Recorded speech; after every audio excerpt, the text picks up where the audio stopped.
Hello, sixth graders. We are on multiplication equations. This is 3-3 out of our textbook. And our learning target for today is I can solve multiplication equations. Something to think about. If addition reverses subtraction and subtraction reverses addition, what will reverse multiplication and equation? Okay. Something here that we need to write down is the division property of equality. So this is one of our vocab words. And this is saying that if you divide each side of an equation by the same non-zero number, so any number besides 0, the two sides remain the same. So just like with the addition and subtraction, if we added a number to both sides, they were still the same. This goes the same for division. So it shows us here with our symbols, but in number form, if we have 8 equals 8 and we divide both sides by 2, 8 divided by 2 is 4, and so 4 is equal to 4. And then we can do that in algebra to solve for a missing term. Okay, another thing to note is a coefficient. Okay, this word down here. This is the numerical factor for a multiplication expression. So the coefficient, if we have 4x here, the coefficient of x is 4. So on these ones, the coefficient for 3g, the number in front of the variable is 3. For negative 2g, it would be negative 2. 7g would be 7.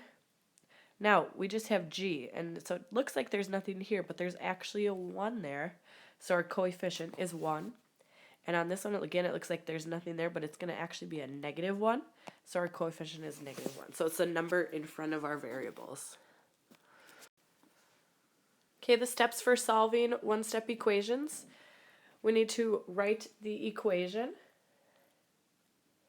Okay.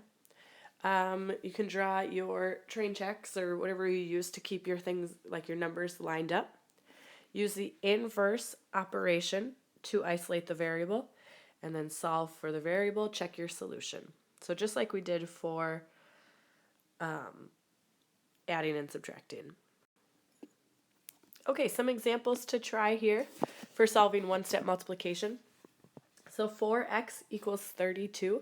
So we already have our equation written.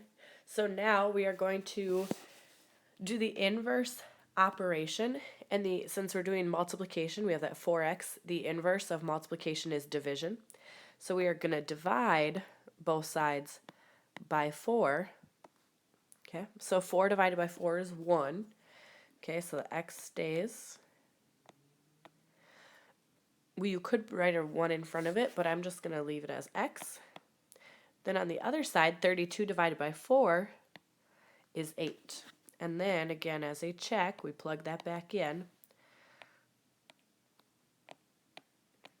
4 times 8, that is 32. Oops. So that does work, and so our answer is 8.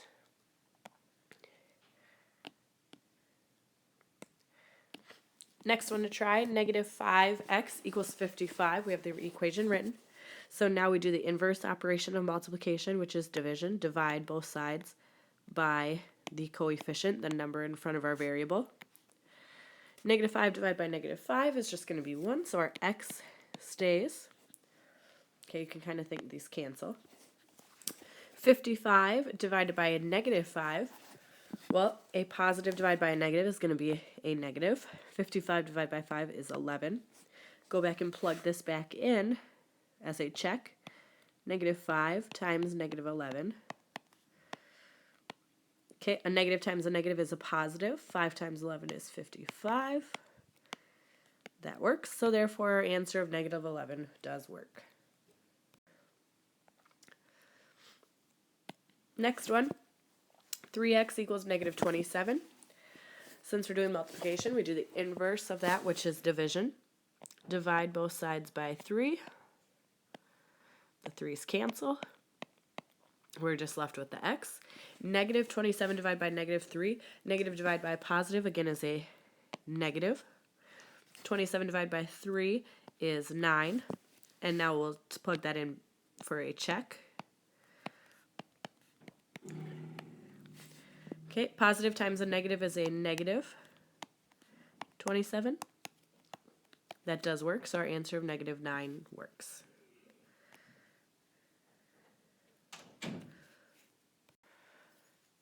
All right, some here for you to try on your own and then come back and check.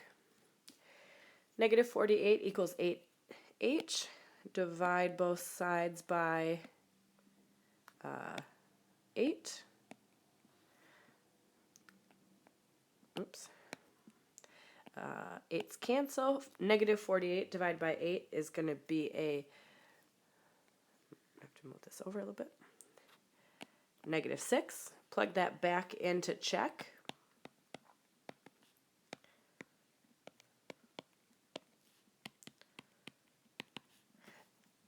Eight times negative 6 is negative 48, so that does work. So negative 6 is our answer. Okay, next one, 6 equals negative 18f.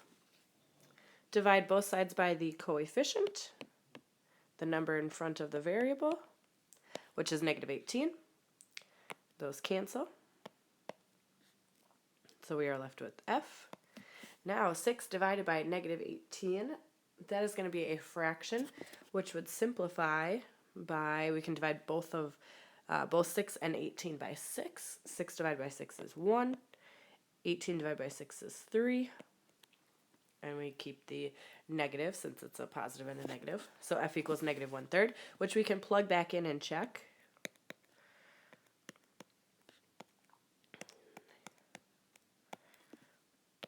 Okay, 1/3 of 18 would be 6. Okay, it would be 18, same thing as 18 divided by 3, which is 6. Negative times a negative gives us a positive, so that works. So negative 1/3 is our answer. Okay, last one here. 17x equals 51. Divide both sides by 17. 51 divided by 17 is 3. Plug this back into check. 17 times 3. That does work, so our answer is 3. All right, here is a word problem for us to try. Miss Acosta's car can travel an average of 24 miles on each gallon of gasoline. Write and solve an equation to find out how many gallons of gasoline she will need for a trip of 348 miles. Okay, so first we need to write an equation. Okay, we know her car can go 24 miles for every gallon. 24 miles on each gallon. Okay, so I'm going to do 24 times a certain amount of gallons.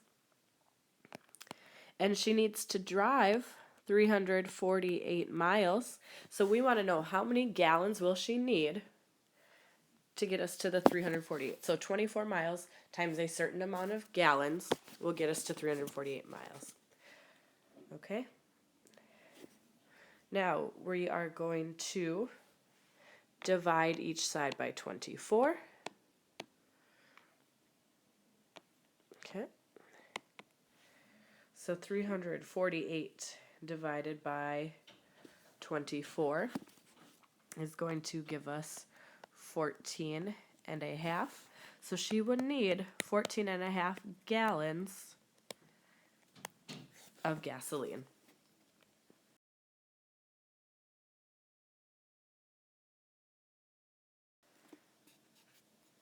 All right, if you are still a little confused, you can always go back and rewatch any part of this video. Otherwise, look in the book for examples or watch the tutor videos in the online textbook.